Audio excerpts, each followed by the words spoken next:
জানিয়ে দেব এই মুহূর্তে হাতে পাওয়া সর্বশেষ গুরুত্বপূর্ণ আপডেট বাংলা সংবাদ। শুরুতেই থাকছে, এবার ফারাক্কা বাঁধের সবগুলো গেট খুলে দিল ভারত। ভারতের বিহার ও ঝাড়খণ্ডে বন্যার জেরে ফারাক্কা ব্যারেজের সব গেট খুলে দিয়েছে ভারত। আজ সোমবার এসব গেট খুলে দেওয়া হয়েছে। এতে একদিনে বাংলাদেশে ঢুকবে 11 লাখ কিউসেক পানি। বাঁধ খুলে দেওয়ায় বন্যার আশঙ্কা তৈরি হয়েছে বাংলাদেশের উত্তরাঞ্চলে। প্রিয় দর্শক, আপনারা জানেন কিছুদিন আগে ডম্বুর বাঁধ খুলে দেওয়ার জন্য বাংলাদেশের 10টি জেলা পানিতে তলিয়ে গেছে। আর এবার খুলে দেওয়া হলো ফারাক্কার সবগুলো বাঁধ। এতে বাংলাদেশের আরও নতুন কিছু জেলা প্লাবিত হতে যাচ্ছে। একের পর এক ভারত তাদের সুইচ গেটগুলো খুলে দিয়ে বাংলাদেশে অতিরিক্ত পানি পাঠাচ্ছে। আর এর জেরে বাংলাদেশের বিপুল পরিমাণ ক্ষতি হয়ে যাচ্ছে। অসংখ্য মানুষ তাদের ঘরবাড়ি হারিয়ে রাস্তায় আশ্রয় নিয়েছে। জানাবো প্রথম আলোর প্রতিবেদককে বুট পায়ে লাথি, বেল্ট দিয়ে বেধড়ক মারধর। সচিবালয় এলাকায় গতকাল রোববার রাত 9:30টার দিকে আনসার সদস্যদের বেধড়ক মারধরের শিকার হন প্রথম আলোর ঢাকা বিশ্ববিদ্যালয়ের প্রতিবেদক আসিফ হাওলাদার। পরিচয় দেওয়ার পরও ছাড়েনি আনসার সদস্যরা। তারা মাজার বেল্ট খুঁড়ে বেধড়ক পিটিয়েছে এই সাংবাদিককে এবং কেড়ে নিয়ে গেছে তার ব্যবহৃত মুঠোফোন।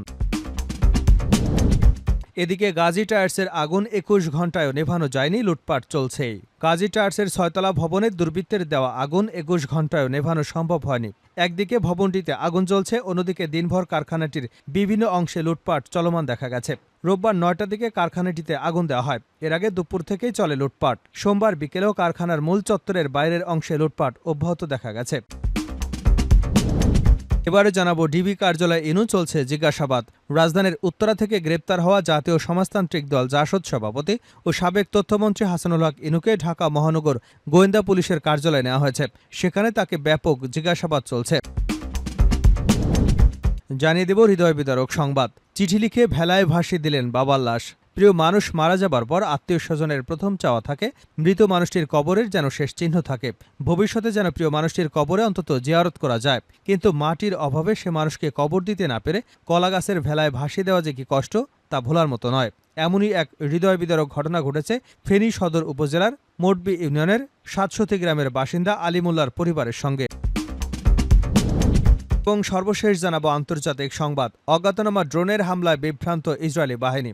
ইসরায়েল, সিরিয়া এবং জর্ডানের ত্রিদেশীয় সীমান্ত অঞ্চলের কাছে পূর্ব দিক থেকে অধিকৃত ফিলিস্তিনের আকাশসীমায় একটি অজ্ঞাতনামা ড্রোনের অনুপ্রবেশের তদন্ত করছে ইসরায়েলি সামরিক বাহিনী। সোমবার ইসরায়েলি মিডিয়ার বরাত দিয়ে আল মাদিন এ তথ্য জানিয়েছে। এতক্ষণ শিরোনাম শুনছিলেন, এবার বিস্তারিত। প্রিয় দর্শক, আপনি যদি এই চ্যানেলে নতুন হয়ে থাকেন, ভিডিওটি দেখতে দেখতে চ্যানেলটি সাবস্ক্রাইব করে আমাদের সঙ্গে থাকুন। আর এই ভিডিও সম্পর্কে আপনি আপনার মূল্যবান মতামতটি কমেন্ট বক্সে জানিয়ে দিন। আর হ্যাঁ প্রিয় দর্শক, জানিয়ে দিন ভিডিওটি কোথা থেকে দেখছেন। এবার ফারাক্কার সবগুলো গেট খুলে দিল ভারত। ভারতের বিহার ও ঝাড়খণ্ডে বন্যার জেরে ফারাক্কা ব্যারেজের সব গেট খুলে দিয়েছে ভারত। আজ সোমবার এসব গেট খুলে দেওয়া হয়েছে। এতে একদিনে বাংলাদেশে ঢুকবে 11 লাখ কিউসেক পানি। বাঁধ খুলে দেওয়ায় বন্যার আশঙ্কা তৈরি হয়েছে বাংলাদেশের উত্তরাঞ্চলে। ভারতের গণমাধ্যম নিউজ 18 জানিয়েছে, ফারাক্কা বাঁধ প্রকল্প সূত্রে জানা গেছে, বিহার এবং ঝাড়খণ্ডে বিপুল পরিমাণ বৃষ্টি হয় এবং ফারাক্কা বাঁধ প্রকল্পের পানির স্তর বেড়ে যাওয়ায় সবগুলো গেট খুলে দেওয়া হয়েছে। যে পরিমাণ পানি আসছে সেই পরিমাণ পানি ছাড়া হয়েছে। ইতিমধ্যেই 77.34 ডেঞ্জার লেভেল অতিক্রম করেছে। ফারাক্কা ব্যারেজের পানি ধরে রাখার ক্ষমতা নেই, ফলে পানি ছাড়তে বাধ্য হচ্ছেন তারা। পানি না ছাড়লে ফারাক্কা ব্যারেজের ক্ষতিগ্রস্ত হবার আশঙ্কা রয়েছে। ফারাক্কা ব্যারেজ থেকে পানি ছাড়ার কারণে বাংলাদেশ প্লাবিত হচ্ছে বলে দাবি করা হচ্ছে বাংলাদেশের পক্ষ থেকে। এদিকে টানা বৃষ্টি এবং ভারত থেকে নেমে আসা পাহাড়ি ঢলে আকস্মিক বন্যার কবলে পড়েছে বাংলাদেশের পূর্বাঞ্চল। বন্যায় বাস্তুচ্যুত হয়েছে লাখো মানুষ, প্লাবনে প্রাণ হারিয়েছেন অন্তত 23 জন। ভারতের ত্রিপুরা রাজ্যের ডম্বুর পানি বিদ্যুৎ প্রকল্পের বাঁধ খুলে দেওয়ায় বাংলাদেশে এই আকস্মিক বন্যার সৃষ্টি হয়েছে। ডিবি কার্যালয়ে ইনু চলছে জিজ্ঞাসাবাদ। রাজধানীর উত্তরা থেকে গ্রেপ্তার হওয়া জাতীয় সমাজতান্ত্রিক দলের সভাপতি ও সাবেক তথ্যমন্ত্রী হাসানুল হক ইনুকে ঢাকা মহানগর গোয়েন্দা পুলিশ কার্যালয়ে নেওয়া হয়েছে। সেখানে তাকে ব্যাপক জিজ্ঞাসাবাদ চলছে। ডিবি সূত্রে জানা যায়, সোমবার বিকেলে উত্তরার একটি বাসা থেকে ইনুকে গ্রেপ্তার করে ডিবির একটি টিম। গ্রেপ্তারের পর তাকে মিন্টু রোডের ডিবি কার্যালয়ে নেওয়া হয়। ইনুর বিরুদ্ধে হত্যা মামলাসহ একাধিক মামলা রয়েছে। এসব অভিযোগে তারা সংশ্লিষ্টতার বিষয়ে ব্যাপক জিজ্ঞাসাবাদ করছেন। ডিএমপির উপপুলিশ কমিশনার ডিসি মোহাম্মদ ফারুক হোসেন জানান, রাজধানীর উত্তরা থেকে জাসদ সভাপতি হাসানুল হক ইনুকে গ্রেপ্তার করা হয়েছে। গত 21শে অগাস্ট নিউ মার্কেট থানায় নিহত ব্যবসায়ী আব্দুল ওয়াদুদ হত্যা মামলায় তাকে গ্রেপ্তার দেখানো হয়েছে। হাসানুল হক ইনুর রিমান্ড চেয়ে আদালতে সোপর্দ করা হবে বলেও জানিয়েছেন ডিএমপির কর্মকর্তা। হাসানুল হক ইনু আওয়ামী লীগের নেতৃত্বাধীন ১৪ দলীয় জোটের অন্যতম নেতা। ২০০৮ সালে নবম এবং ২০১৪ সালে দশম এবং ২০১৯ সালে একাদশ জাতীয় সংসদ নির্বাচনে ১৪ দলের প্রার্থী হিসেবে নৌকা প্রতীক নিয়ে কুষ্টিয়া ২ আসন, ভেড়ামারা ও মিরপুর থেকে সংসদ সদস্য নির্বাচিত হন। সর্বশেষ দ্বাদশ সংসদ নির্বাচনে ১৪ দলীয় জোটের প্রার্থী হিসেবে কুষ্টিয়া একটি আসন থেকে প্রতিদ্বন্দ্বিতা করে আওয়ামী লীগের বিদ্রোহী প্রার্থীর কাছে হেরে যান। ছাত্র জনতার আন্দোলনের মুখে গত ৫ অগাস্ট শেখ হাসিনা পদত্যাগ করে দেশ ছাড়ার পর আত্মগোপনে চলে যান আওয়ামী লীগ এবং এর সহযোগী ও ভ্রাতৃপ্রতিম সংগঠনের নেতারা। আত্মগোপনের তালিকায় আছেন সাবেক মন্ত্রী, সরকারি কর্মকর্তা এবং রাষ্ট্রের বিভিন্ন গুরুত্বপূর্ণ পদে দায়িত্বরত ব্যক্তিরা। এরই মধ্যে তাদের কেউ কেউ গ্রেপ্তার হয়েছেন। প্রথম আলোর প্রতিবেদককে বুট পায়ে লাথি, বেল্ট দিয়ে বেধড়ক মারধর। সচিবালয় এলাকায় গতকাল রোববার রাত ৯:৩০টার দিকে আনসার সদস্যদের বেধড়ক মারধরের শিকার হন প্রথম আলোর ঢাকা বিশ্ববিদ্যালয়ের প্রতিবেদক আসিফ হাওলাদার। চাকুরি জাতীয়করণের দাবিতে গতকাল দিনভর সচিবালয় ঘেরাও করার পর রাতে বৈষম্যবিরোধী ছাত্র আন্দোলনের শিক্ষার্থীদের সঙ্গে সংঘর্ষে জড়ান আনসার সদস্যরা। সচিবালয়ের সামনে দুপক্ষের এই সংঘর্ষে বৈষম্যবিরোধী ছাত্র আন্দোলনের অন্যতম সমন্বয়ক হাসনাত আবদুল্লাহ সহ অন্তত ৪০ জন শিক্ষার্থী আহত হয়েছেন। এ সময় কয়েকজন আনসার সদস্য আহত হন। সংঘর্ষ চলাকালে সচিবালয় এলাকায় পেশাগত দায়িত্ব পালন করছিলেন আসিফ। পরিচয় দেওয়ার পরও একদল উত্তেজিত আনসার সদস্য তাকে মারধর করেন। আহত আসিফ গতকাল রাতে হাসপাতালে প্রাথমিক চিকিৎসা নিয়েছেন। চিকিৎসকের পরামর্শে এখন তিনি বিশ্রামে আছেন। গতকাল রাতে মারধরের শিকার হবার ঘটনায় আদ্যপান্ত আজ সোমবার দুপুরের দিকে প্রথম আলোকে জানান তিনি।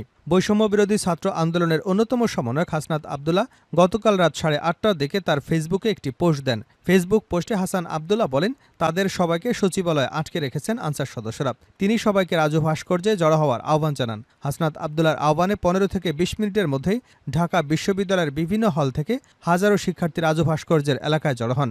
সচিবালয়ে আটকে থাকা উপদেষ্টা সহ অন্য সবাইকে উদ্ধারে শিক্ষার্থীরা লাঠিসোঁটা সহ সংগঠিত হয়ে রাজু ভাস্কর্য এলাকায় আসেন। রাত ৯:০৫ দিকে শিক্ষার্থীরা মিছিল নিয়ে টিএসসি এলাকায় থেকে সচিবালয়ের দিকে রওনা দেন। তারা অনেকটা দৌড়ে দৌড়ে যাচ্ছিলেন। শিক্ষার্থীদের মিছিলটি অনুসরণ করছিল আসিফ।